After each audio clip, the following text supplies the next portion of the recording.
The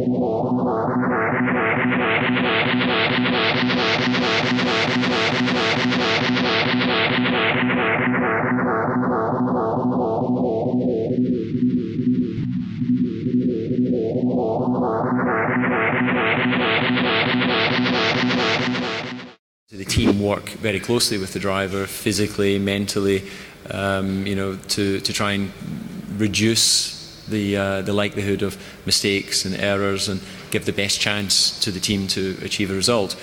Within the team, you have to choose on any given day your favoured child, because the two cars cannot pit at the same time. And as I mentioned, there'll always be a strategy that is more favourable to one than the other. Are you a betting man yourself? I am what I would say is a sort of recreational bettor rather than a professional bettor. But I have a number of friends who are serious poker players and will play for high stakes. So I've had the opportunity to sit in, whether it was in Vegas or in Melbourne when we go there for the Grand Prix, and feel the rush when people are playing for very high stakes indeed, and see the way that they'll go about their strategy of trying to beat the house. It gives you an appreciation for the adrenaline, when you have 100,000 running on a hand or something. It gets your attention, that's for sure. I was just going to come to sort of your retirement from F1. I don't know if you remember, Dave and I did an interview about 2 years ago before you announced your retirement, and you were saying that you still felt just as motivated as ever. How much of a tug on the heartstrings has it been to move away? Because you're still on tour, obviously. You're still going to all the races with the BBC. So how hard is it to be there just as a spectator rather than being in the car?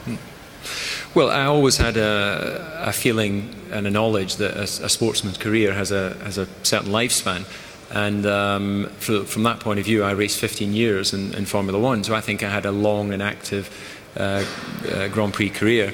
I also was involved in a plane crash in 2000 where sadly the pilots were killed, but I was able to walk away from that incident, and it gave me a whole new perspective on the fact that today could be your last day. And I know we all talk about it in terms of you got to live a full life, but it really gave me the reality of the fact that could have been my life over on that particular day. So I just went at from 30 until 37 when my career ended in Formula One, just enjoying every moment, every race, and realising that at a certain point my journey as a Grand Prix driver would come to an end. So I have no problem watching those young guys going around the racetrack now. And I'm appreciative of the fact that I know how good it feels to drive a Grand Prix car quickly, and I know how it feels to win a Grand Prix. And it's a wonderful thing, but it's only a sport at the end of the day. And I'm a father now. I have an 18-month-old son, and that's a whole new appreciation and feeling of satisfaction, which I could never have fitted in when I was in the middle of my Grand Prix career. Some of the drivers do. I don't know how they manage it, but I was always a selfish bastard personally. But, would you say that Michael Schumacher's made a mistake by coming back? What do you think of his return to the sport? I think that it's any decision regarding whether you compete or not is, if you've got the opportunity, it's a personal decision. If it makes sense to you, then you should do it. I think that inevitably, as fans, we can all sit back and say, "Oh well, it's not like it used to be. He's not winning anymore."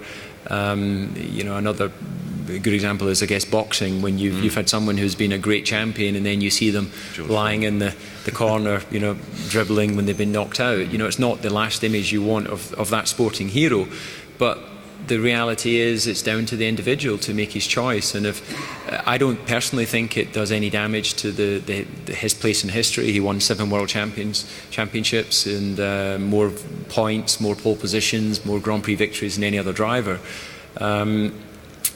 If he can motivate himself to go around in a racing car and Mercedes are prepared to pay the millions that he'll be being paid, then, well, it's quite difficult to go out there and earn £1 million.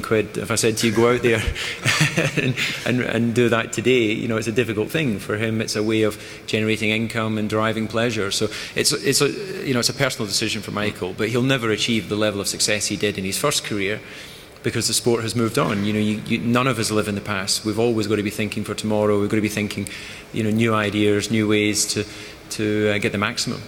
What changes in a driver's career as he gets older? Is it concentration levels? Is it fitness levels? Or is it the development of the sport as the younger drivers come in with new techniques and new ways to drive? Well, I think, again, it's down to the individual. Some people may lose eyesight, they may lose physical ability, they might get scared. There's a number of reasons why someone would stop. I think that for the guys who've been at a very high level, I don't think it's that they particularly lose the speed, but I think they lose the need to do it. The level of commitment that's required to stay on the world tour all the time. You've all travelled from wherever you've travelled, you've got family, you've got friends. If you were doing this every second weekend, coming to these events, as fun as they are, but if you're doing it every second weekend, some of you would remain completely motivated, and some of you would start to become a bit demotivated. So it depends on the individual as to what keeps them out there on the tour. Okay. Do you still have tie-ins to Red Bull now? Are Yep. you an ambassador for? Yeah, I still do marketing events for Red Bull. So how do you must be looking at your old pal Mark Webber fondly at the moment. He's doing quite well this season. What do you think of? Well, I suppose the two of them. I mean, Sebastian as well. What are their chances of the both constructors and drivers titles this season? Do you think they've got the best chance out of those available at the moment? Yeah, I do. I think that you would imagine I would say this because I have a previous involvement with Red Bull, and I'm still involved with the team. But I come from the point of view of being a fan of motorsport, so I like to imagine that I'm as unbiased as I possibly can be. And I just think the whole Red Bull story is a fantastic story. A drinks company taking on the might of Ferrari, Mercedes. Toyota have dropped out because they couldn't achieve success. BMW have dropped out because they didn't achieve success. But this drinks company that had the funding to buy a Grand Prix team, and they invest less for sure than a Ferrari does through their various sponsors, but they're achieving a great deal of success right now. And the wonderful thing about their story is that from a marketing point of view, every time you mention the team on the television, or every time you see an image of the Red Bull car, you're engaging with the consumer. That name, you're absolutely hitting your target audience. Where McLaren, for instance, they have a road car, but that's the only real area that they're in. Their main business is obviously selling sponsorship for the Grand Prix team. So in many ways, McLaren are sponsored by Vodafone, but we wouldn't say on the television Vodafone, McLaren, Mercedes, because it's too long. We'll say McLaren. So the key sponsors miss out on that little ident, that moment of connecting with the consumer. So I think that when we look at the actual sponsorship figures that come out of each Grand Prix, the percentage of coverage that Red Bull are getting out of every other sponsor, even when they're not winning, the brand awareness, the actual moments that you can see it on screen, is huge. So that they're getting so much more value return than they're actually investing, and they own a piece of the franchise which they can then sell on. So I think it's a great example of whether you own the sport that you're involved, you own part of the sport you're involved in, or whether you're just a sponsor. And the Red Bull approach is they own their own soccer team, they own their own ice hockey team, they own an American soccer team.